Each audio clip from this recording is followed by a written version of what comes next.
Welcome back to the only source of knowledge on leatherworking on all of the internet.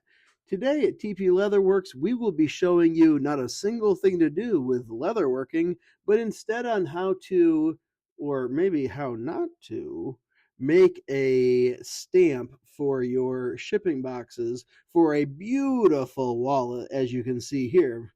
Good Lord, can you see these wallets? They are very attractive, very handsome, and anybody would be very happy to have one of these. So if you would like to see one of these beautiful shipping boxes emblazoned with one of these attractive logos show up in your mailbox, all you have to do is watch part of this video, not the whole thing, but I'm not going to tell you right now which part of the video you need to watch. You got to watch the whole part.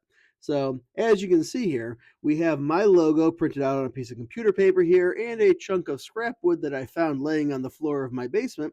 And we are going to use some adhesive spray. Adhesive spray, mind you, that is so old that it's sprayed out like string cheese there if you go back about 10 seconds. But we wiped that off and got some fresh adhesive coming out of the can, and we're able to stick that piece of paper down there in a effective way. And so now we're just going to go around and score with a very sharp razor blade, not sharp enough to not tear the paper, but sharp enough to score the wood, our logo all the way around. And if you saw there, I probably should have taken a moment to slow down and let you see the comedic relief of the Dremel tool bit that I had there. It is not a tool that was meant for this job. It was a different tool, but I banged off the grinding stone that was attached to it, and lo and behold, there was a corrugated piece of metal underneath that was sufficient for this job. I may not be a woodworker, but I am a leather worker. So we are grinding away the negative space around my logo so that my logo can be above and proud of the surface of the stamp that we're working with here. So we're just essentially grinding away everything that is not my logo, trying to drop that surface down.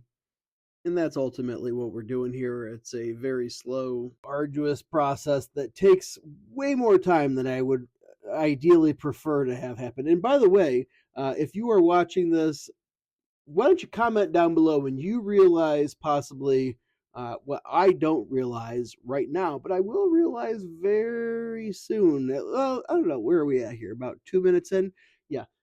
We will realize it pretty soon to you. It took me quite a while to realize the error of my ways, but we will come up with a workaround and everything will be a-okay by the end of this video. As you can see from the B-roll that you saw when we got the video started here, we do end up in the right spot, although we don't necessarily get there in a linear path. No, it is not an A to B kind of process here. It is an A to B to C, maybe even to D. I don't know necessarily what the C to D would be, but we don't necessarily get to the spot that I want to go.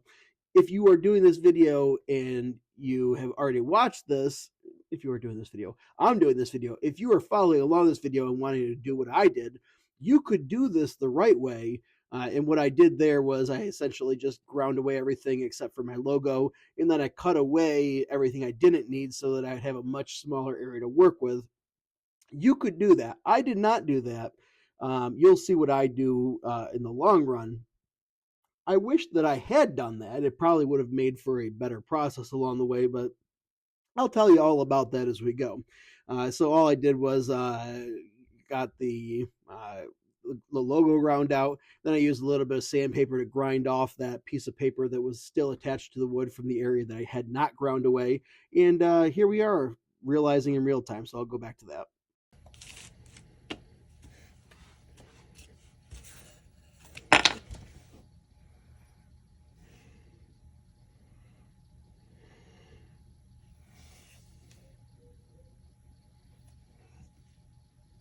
You gotta be kidding me.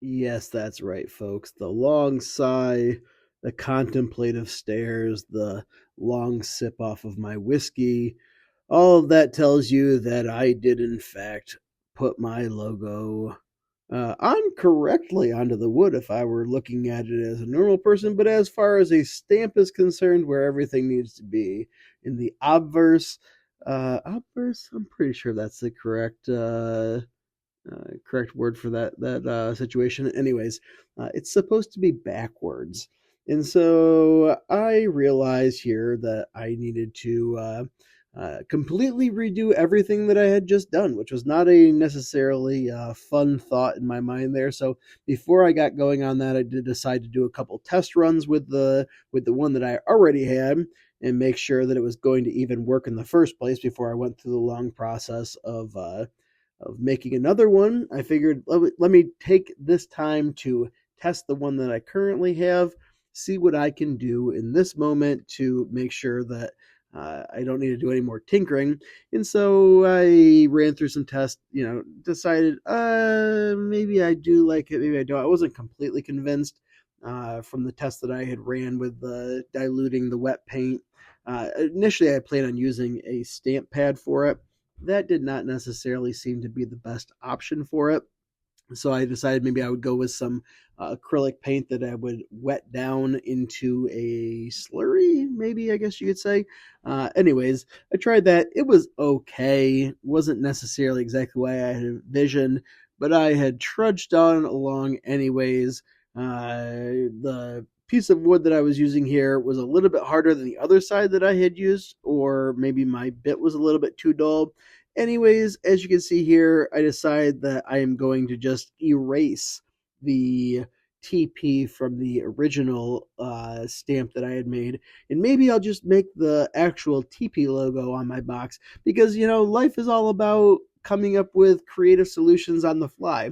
And I thought, well, you know what? I will just scrap my original idea and go with this new idea, and nobody will be none the wiser. As you can see from the B-roll that started this video out, that is not where we end up, ladies and gentlemen, or should I say lady and gentlemen, based on the demographic information that I have from my viewership.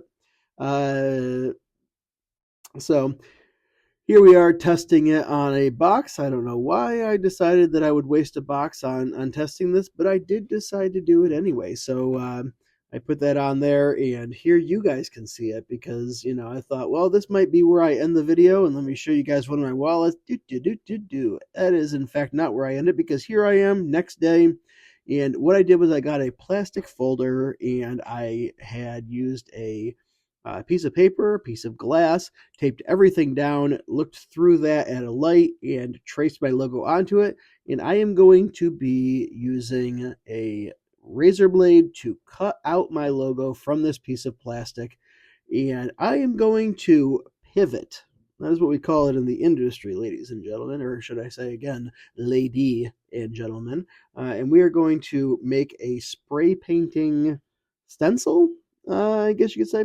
It's probably honestly a better idea because the way that it turned out before with the paint, it was a little bit too gloppy, and it was every time I tried it, it was a little bit of an ugly situation. So I figured, you know what, today was while I was out working, this idea came to me. I was like, you know what? Maybe I'll just do a stencil. So I'm using some nuts and bolts there to weigh down the stencil because it's wanting to pull up a little bit, curl up a little bit, and it's letting too much paint underneath. So I use those to weigh it down, and a couple spritz, a little spritz, and you know what? It actually turns out not that bad.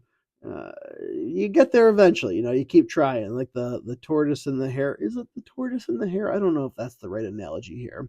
Either way, I kept trying. There must be a parable about that somewhere in history. But I'm not going to go deep down the annals because you go down the annals too far and you might find something that stinks. So here we are, a logo that is on a box that is very off center and not the one that you guys saw at the beginning because this one is ugly. But you know what? It's unique. It's a one of a kind, we'll call it. All right. And so I'll tell you what, this one I'm going to actually ship out. As you can see here, after I'm done packaging this box up, I say, you know what? This will be the one from the video. This might be one that, somebody will be interested in purchasing. So if you are my first, I don't know. Do I send this to the first person who buys something off my Etsy shop? I don't know if I'll do that because maybe if you request it. All right, if you send me a message and say, I want the box from the video, this will be the one, the off center one, the one with my signature on the edge of it. As you can see here, I am measuring to show you how despicably off center it is. It was just me essentially trying to do a little proof of concept here, see how it would look on the final go of things. You know what? Life's about the journey. Is that the message of this video? I don't know. It's late. We're pushing midnight here, guys. I thought maybe it'd be cool, if you wanted to see the one or receive the one that was used in the video, I will send it to you. All right, that is a campaign promise that I will make to you. If you want the ugly box that's off center, that has a little bit of overcast, look at those jazz fingers, guys. You want the box. And if you want the box, you got to pay for the box by going over to my Etsy shop. It's at TP Leatherworks, and you got to buy a wallet or something. I don't know. Right now, the only thing I have on there is wallets. I'm in the process, guys. We're just gearing up here. But anyway, thank you so much for watching. I really do appreciate it. You guys are amazing. If you've made it this far, if you haven't already subscribed, just go ahead and smash that button. Just do it already, all right? Hit that bell. You know you want to see the next content that I got coming out. It'll be all quirky and crazy, and you might end up liking it. You never know. Anyway, thank you guys. Love you. Thank you. Can I say thank you one more time? I'm going to do it. Thank you. Have a great day. God bless. And goodbye.